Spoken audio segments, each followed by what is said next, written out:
Hello everybody, welcome back to my channel. I recently watched Michael and it was really bad. Michael is of course the newest biopic about the life and career of Michael Jackson, directed by Antoine Fuqua. I've never really been a big fan of Antoine Fuqua. I like Training Day well enough, Southpaws, whatever, The Equalizer, The Guilty, many movies that I'm just not really interested in. With that being said, I do not place the failure of this movie on him. Michael Jackson, the artist, obviously does not need any introduction. His nephew plays him in the film. Going into it, I was expecting a very generic, by-the-numbers biopic produced by the same man who brought us Bohemian Rhapsody. But what I got was an obscene piece of propaganda that made me question if I'm even on planet Earth anymore. Like, what fucking planet am I on that this movie exists? This movie is not about Michael Jackson's life or career. It is about Michael Jackson's status as an icon and legend, and every decision made with this movie is made solely to make Michael seem as good and righteous as possible, and in doing so, made the most iconic pop star ever into the most boring man to exist. I just said that it was produced by the same man who produced Bohemian Rhapsody, and I knew this going in, which made me pretty nervous because I hate Bohemian Rhapsody, but I didn't expect Michael to have nearly the same exact plot structure as Bohemian Rhapsody, even down to just the opening scenes of both movies. They both start with the main character wearing their iconic outfit for their iconic third act live performance, but we don't see their face. And as they walk out onto the stage, we flash back to the beginning of the story. You're gonna have to give him a moment, son. Michael Jackson has to think about his entire life before he plays. Like, I was expecting it to be formulaic, but not following the same exact formula that another movie did that the producer also produced. They even go so far as to have Mike Myers in a cameo role in Michael, playing more or less the same character that he played in his cameo in Bohemian Rhapsody. When I watched the scene in the theater, I was screaming internally, like, they didn't even try to hide it. They didn't even try to hide it. Are they making a fucking biopic cinematic universe? Another problem Michael shares with Bohemian Rhapsody is that the editing is really, really bad. Like, maybe not nearly as comical as Bohemian Rhapsody, but it was just like really, really bad, especially in like the live performance scenes. And also the movie relies so heavily on montages that when it's not doing a montage, the movie slows to a crawl, and it makes the scenes dull. That is, if you can even call any of the scenes in this movie scenes, it just goes from one thing to the next thing, and it doesn't start, scenes don't end, it just goes. It has no fluidity whatsoever. It's like a music video. This movie had 4 editors. 4 credited editors. And nothing to show for it. Speaking of the music, often I'll see people defending these lame biopics by saying the music is good. And to that I say, of course it's good. The songs already exist. And they're already beloved. You already know the songs are going to be good because you know the songs already. You can't give the movie credit for songs that it didn't make. Oh yeah, no. People are talking about the original score for the movie, obviously. Right? They're talking about the original score? No, they're not. I know they're not, because the original score isn't good. And also, they messed up the music in this movie anyway. I'll explain. So, in these biopics, it's common practice for the actors to lip sync to the original artist recordings, especially when it's like a vanity project like this. Some movies will have the actors singing for real, but in these kinds of movies, they're not going to do it. It's something you kind of expect when you see a biopic like this. It's not really an issue. It becomes an issue when they have these live performance sequences with Jafar Jackson dancing around and lip syncing, but they still use the studio vocal tracks for them. Like, you can hear the difference. You can hear in these performance sequences that it doesn't sound like it was recorded live. It sounds like it was recorded in a studio. Like, when they have the scenes of young Michael and adult Michael singing in the studio, they use the original studio vocal tracks because it makes sense. It's in a studio. But it doesn't work when you do it in a live performance because they use different microphones. You can literally hear the difference. You can hear the voice that comes out of Jafar Jackson's mouth sounds like it was recorded in a room, in a small room, not on a live stage. It's so obvious and so distracting. As a whole, the live performance sequences really show just how cheap the movie looks. I did rewatch Bohemian Rhapsody to refresh my memory for this review, and Michael had 4 times the budget, but the movie's like basically the same. I mean, that's probably because the original Michael cut was like 5 hours long or some shit. I don't know.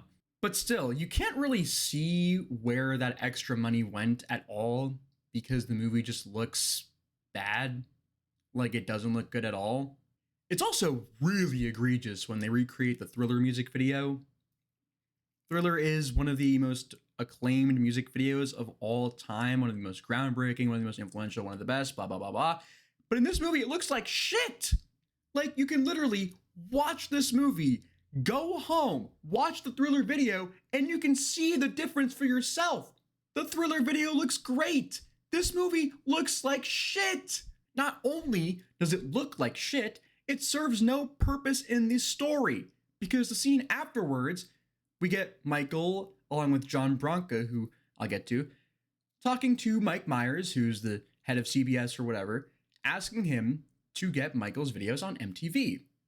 Not the Thriller video, not the video that we just saw them recreate in the scene right before, because that wasn't the video that was important in real life. Billie Jean's video was. So why didn't they recreate the Billie Jean video? Why didn't they recreate the video that is actually important to the scene? Because it's not as iconic, of course. People don't know the Billie Jean video, even though Billie Jean is one of the most acclaimed pop songs ever fucking made.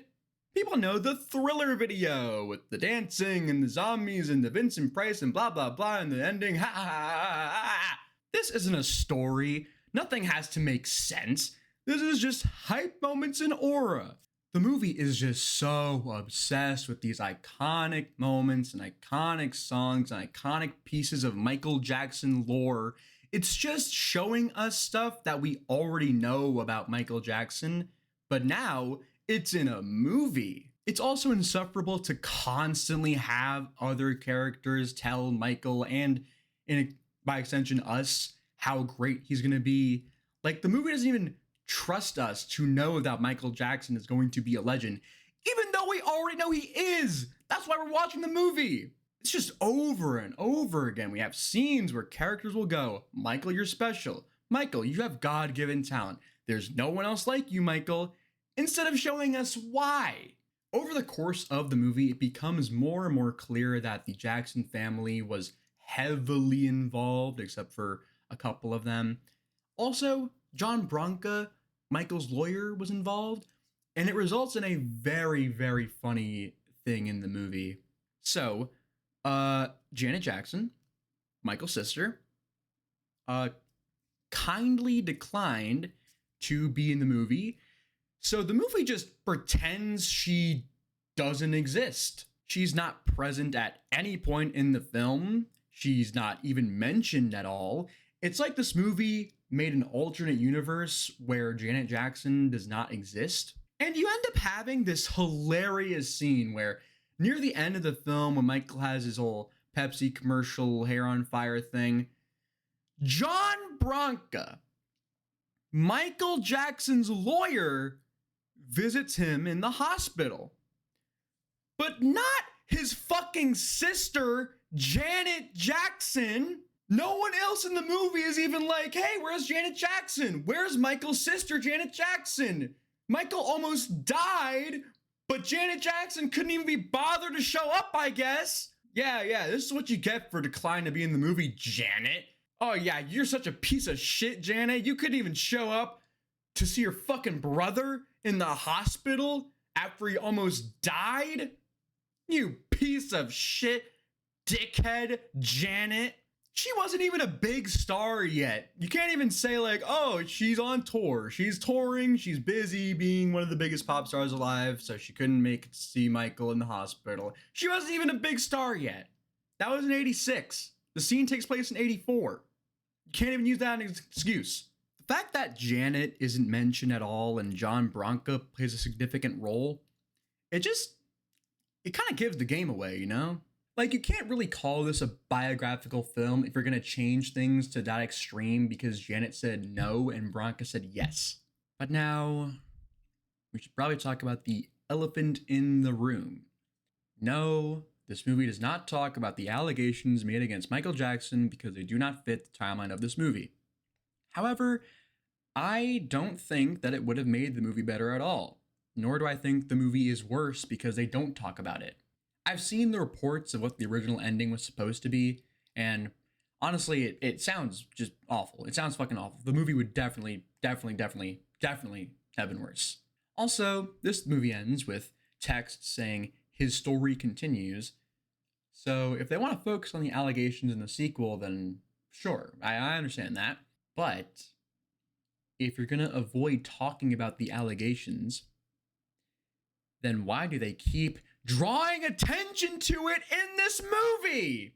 Numerous scenes of Michael reading Peter Pan, talking about going to Neverland, scenes of him buying toys, playing with toys, his room filled with toys that no one else plays with but him, talking to his pet chimpanzee like a kid, visiting sick children in hospitals, giving children autographs, constantly having him interact with children. If you don't want to address the elephant in the room, then why do you keep saying, man, you know what animal I love? Elephants. They got big trunks, big feet, big bodies. It's like they're teasing us with it. It's like set up for the sequel, like, hey, you want to see where this is going? Well, tune in next time. Fuck off. Another movie I rewatched recently because I wanted to bring it up in comparison with this is Straight Outta Compton, a music biopic that's good because it is a movie. It's a story about characters. It uses filmmaking techniques to convey emotion and meaning. It understands fundamentally that legendary and influential music artists don't just become that way overnight. In Straight Outta Compton, we actually see the characters grow over the course of the film. And it's through their growth that we get the music that made them legendary. The songs don't just come to them fully formed already. They don't have people tell them that they're going to be influential and great. It all happens much more naturally.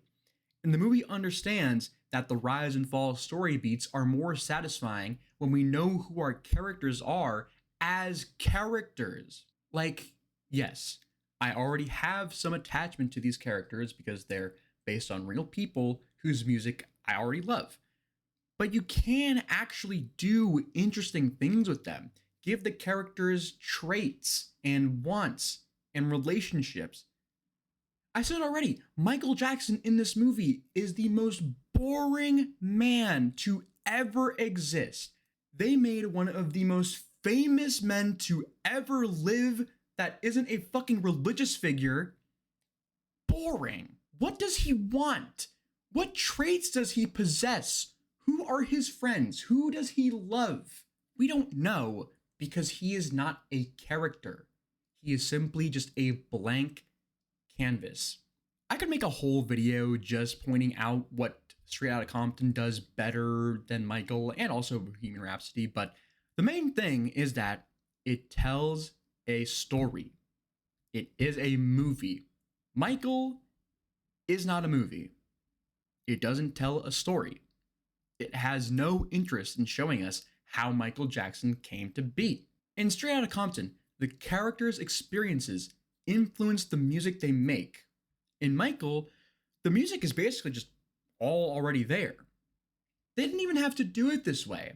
They clearly weren't interested in telling Michael's whole life story, so why even bother? Why start the movie in his childhood if you only care about him when he's an adult and he's iconic and he's a pop star and all that? They could have just gone with the complete unknown method. I don't even really like a complete unknown, but at least it's not formulaic to the same degree. It's about Bob Dylan at a specific period of his life. They could have done the same with this movie. Just make a movie about the making of Thriller and call it Thriller, and boom, there's a movie. It wouldn't have been better necessarily, but it would have been more honest. The main villain of this movie, Michael's father Joseph, only cares about one thing: maintaining the Jackson brand by any means necessary. The way he does in the movie and in real life is abusing his sons, verbally and physically, Michael especially, and maintaining as much control over their lives and creative output as possible. Even after Michael becomes an adult and Joseph takes a back seat in the narrative, his presence still rules Michael's life. But as I exit the theater after sitting through this fucking movie, I start to think that, in its own way, this movie is exactly what Joe Jackson would have wanted. This movie only exists to keep the Jackson brand pure. And as someone who fucking loves Michael Jackson's music, he deserves better. Like, even with the allegations and shit, he is an interesting man. He lived an interesting life. An incredibly well documented, interesting life. And this is the movie they make? Unbelievable.